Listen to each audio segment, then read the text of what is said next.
तंत्र सांस लेने में हेल्प करता है। सांस लेते जो हम सांस लेते हुए किसके माध्यम से आ रही है? श्वसन तंत्र के माध्यम से आ रही है। और क्या करता है श्वसन तंत्र? और कुछ काम है श्वसन तंत्र का? एक काम और होता है। श्वसन तंत्र क्या करता है? CO2 को कंट्रोल करता है। हमारे ब्लड के अंदर कितना ऑक्सीजन है, कितना CO2 है, उसको कंट्रोल कौन करता है? श्वसन तंत्र उसको कंट्रोल करता है। भाई हमारा शरीर, हम ऑक्सीजन, हमने सांस ली तो वो सांस के माध्यम से जो ऑक्सीजन आई वह कहाँ मिलेगी? हमारे ब्लड के अंदर मिल जाती है। फिर वह ब्लड ऑक्सीजनेटेड जो ब्लड है हमारी पूरी शरीर के अंदर फ्लो करता है। फिर जहां उसने ऑक्सीजन दी वहां से वापस क्या लेगा? वो CO2 लेता है। क्या करता है भाई? एक तरफ उसने ऑक्सीजन दी और दूसरी तरफ से उसने CO2 उस शरीर के अंग से ली। वहां से लेकर के वापस कहाँ आएगा? वो हमारे श्वसन तंत्र यानी कि हमारे फेफड़ों में आएगा। फिर हम जब वापस सांस छोड़ते हैं तो इसके माध्यम से वह CO2 वापस से बाहर निकलती है। यानी कि हमने एक सांस ली और एक सांस छोड़ी तो उतनी देर में पूरा ब्लड जो है हमारे पूरे शरीर के अंदर फ्लो करता है, ऑक्सीजन सब जगह पहुंचाता है, वहां से CO2 लेता है और वापस से उस CO2 को हम सांस के द्वारा बाहर छोड़ते हैं। समझ में आया? इसमें कौन कौन से पार्ट होते हैं? कौन कौन से पार्ट होते हैं भाई? नोज और जल्दी बताओ।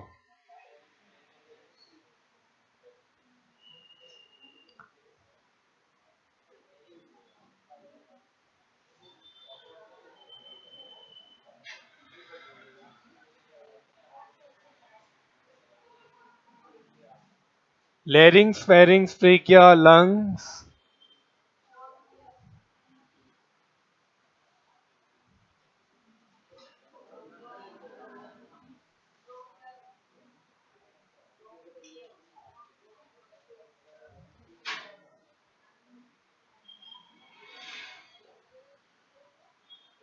ब्रोंकियोलाइटिस और एल्वियोलाई। चलिए, कौन कौन से पार्ट होते हैं इसके?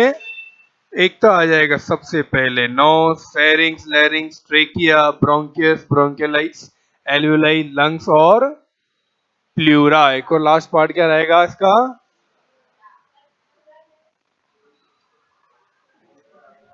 हाँ जी, प्लूरा उसके आवरण को कहते हैं। किसको कहते हैं भाई? लंग्स में जो छोटी छोटी ब्रोंकियोलाइट्स होती है उसका जो आवरण होता है ना उसको क्या कहते हैं?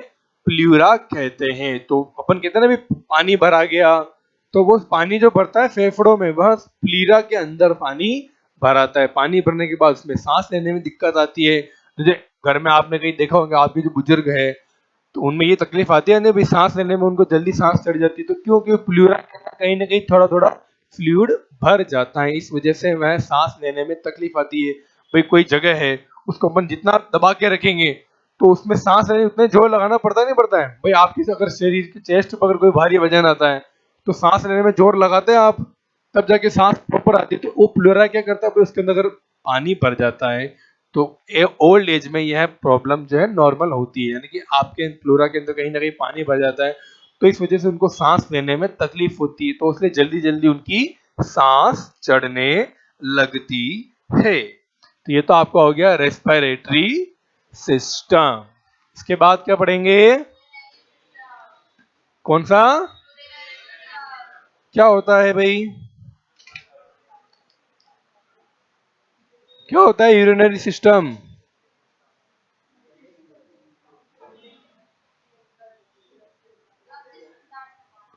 उत्सर्जन तंत्र कहलाता है। क्या कहलाता है यह?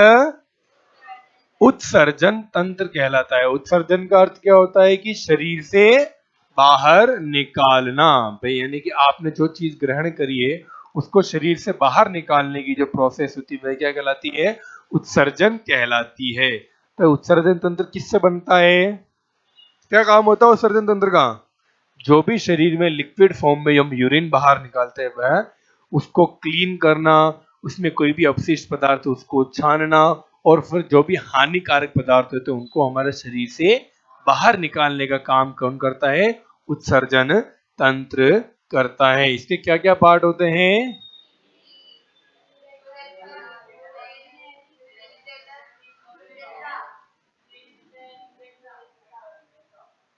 यूरेटर, यूरेट्रा, और एक और बताओ भाई। यूरेटरी,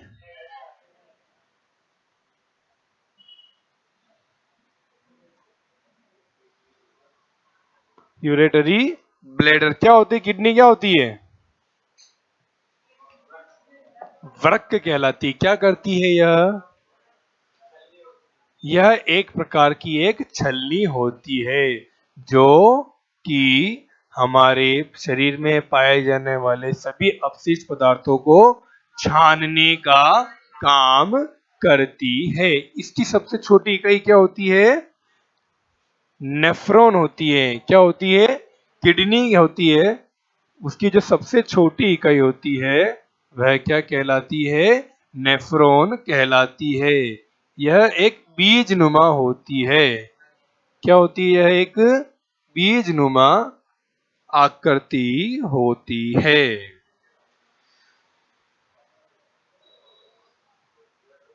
चलिए,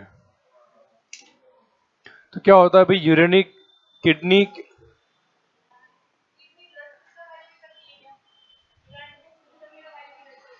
किडनी ब्लड को शुद्ध करने का कार्य भी करती है। सही कहा आपने भाई। अब से मेरी बात सुनिए। चलिए, उसमें अलग अलग प्रोसेस आपको मैं बताता हूँ। लंग्स में जो, बैठिए, लंग्स में जो ब्लड साफ होता है उसमें क्या होता है कि सिर्फ ऑक्सीजन और CO2 का आदान प्रदान होता है। किसका आदान प्रदान होता है भाई? जो लंग्स करते हैं वो क्या करते हैं? ऑक्सीजन का आदान प्रदान करते हैं। किडनी क्या करती है? उसके अंदर जो अपशिष्ट पाए जाते हैं, भाई लंग्स के द्वारा हम उस अपशिष्ट को तो बाहर नहीं निकाल सकते। लंग्स का काम क्या है? सिर्फ उसको ऑक्सीजन प्रोवाइड करना, और जो CO2 आती है उसको पूरा शरीर से बाहर निकालने का काम करती है। किडनी क्या करती है? उसके अंदर जो इम्प्योरिटीज पाई जाती है, उसके अंदर जो भी दूसरी चीजें पाई जाती है जो उसके लिए नुकसानदायक होती है, उनको छानने का काम करती है। क्या करती है भाई? घर में छलनी देखते नहीं देखते हम? छलनी, दूध छानते हैं, दूसरी चीजें छानते हैं, तो वो छलनी है। क्या करती है वह? सिर्फ उसके अंदर जो भी इम्प्योरिटीज होती है उनको शरीर से बाहर निकालने का काम करती है। इसलिए अपन कहते हैं ना भी स्टोन हो गया। स्टोन क्यों होता है? कि उसके अंदर जो भी बारीक बारीक पदार्थ होते हैं उनको वो एकत्रित करती है। इसलिए किडनी क्या है? किडनी का अलग तरह प्रोसेस है साफ करने का, और लंग्स करता है O2 और CO2 का आदान प्रदान। ठीक है। चलिए, इसके बाद नेक्स्ट सिस्टम कौन सा आएगा? Nervous system. क्या होता है नर्वस सिस्टम? तंत्रिका तंत्र। क्या करता है भाई नर्वस सिस्टम?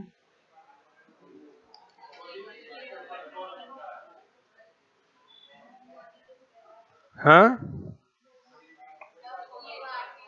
बॉडी पार्ट्स को कंट्रोल करने का काम कौन करता है? नर्वस सिस्टम करता है। यानी कि हमारे शरीर का मूवमेंट किस प्रकार से होना चाहिए, एक स्थान से दूसरे स्थान पर जो भी हम संदेश भेजते हैं, भाई ब्रेन उसका सबसे बड़ा पार्ट है। ब्रेन जो है हमारे नर्वस सिस्टम का सबसे बड़ा पार्ट है, यानी कि हमारा कंप्यूटर है। यहाँ से हम जो भी सिग्नल भेजते हैं वह पूरी बॉडी के अंदर ट्रांसमिट होता है। तो जिन माध्यम से ट्रांसमिट होता है वह क्या कहलाता है? नर्वस सिस्टम कहलाता है। भाई हमको हाथ का मूवमेंट करना है, पैर का मूवमेंट करना है, आपको कोई चीज गर्म अनुभव हुई या फिर किसी ने कोई चीज आपकी चुभाई, तो आपका हाथ पीछे रिफ्लेक्स होता ही नहीं होता है एकदम से? तो वह रिफ्लेक्स किसकी वजह से हो रहा है? नर्वस सिस्टम के द्वारा ब्रेन से जो हमारे बॉडी के अंदर सिग्नल पहुंचते हैं, उन मैसेज या फिर उस सिग्नल्स के माध्यम से हम हमारे हाथ को पीछे करते हैं। तो जो सिग्नल भेजने का काम करता है वह कौन करता है? नर्वस सिस्टम करता है। इसके अंदर क्या क्या पार्ट होते हैं?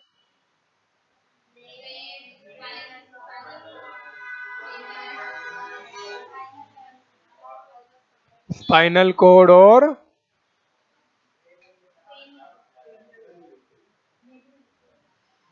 क्रेनियल, और वो तो क्या है, नर्व का नाम है ना? क्रेनियल नर्व और, चलिए,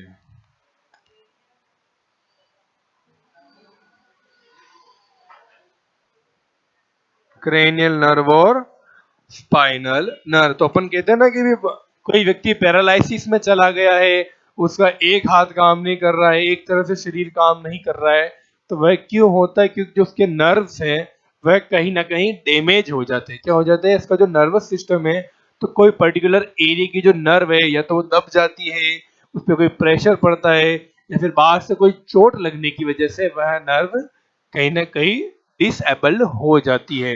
उस डिसेबल होने की वजह से क्या होता है? उसको महसूस नहीं होता। हम कहते नहीं तो भी मेरा हाथ सुन्न हो गया है, पैर सुन्न हो गया है। तो वो क्या होता है कि आपके जो नर्वस इंपल्स होते हैं उसमें कहीं ना कहीं डिफेक्ट आने की वजह से हमको वह हाथ पैर सुन्न होना महसूस होता है। चलिए, नेक्स्ट सिस्टम कौन सा है हमारा? Reproductive system. क्या होता है रिप्रोडक्टिव सिस्टम?